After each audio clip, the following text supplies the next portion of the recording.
SNSD podržava i uvijek je podržavao proces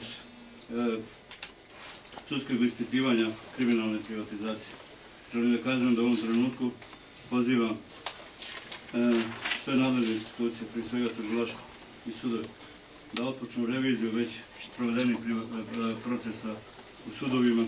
i da se stanovišta nezadovoljstva koje iskazuju prije svega mali akcionari i čitava javnost Republike Srpske na nov način i sa novim pristupom preispitaju sve privatizacije u Republike Srpskoj. Mi dajemo tome snažnu podršku i ja ću u funkciji predsjednika Republike to tražiti i od pravosudnih institucija u Republike Srpskoj kako bi se ta špekulativna privatizacija podvela pod ono što su zakonski okviri i što je, naravno, treba ocijeniti koliko je to korisno i koliko je bilo špekulativno. Prije 2-3 dana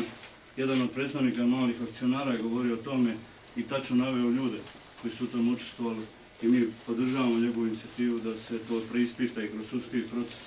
preispita uloga onih koji su učestvovali u privatizacijama više od nekoliko puta,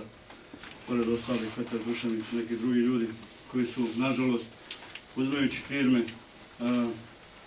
prethodno zadužujući tu koju su privatizovali da bi kupili sljedeću,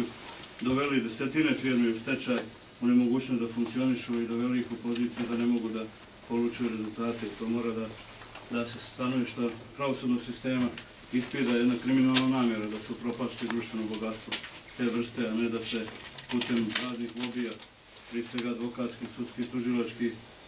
svaka pokrenuta revizija privatizacije završi tako što će taj lobby obezbediti da bude potvrđena ispravnost privatizacija. Javnost smatra i uvjerena je da to bilo špekulativna i kriminalna privatizacija.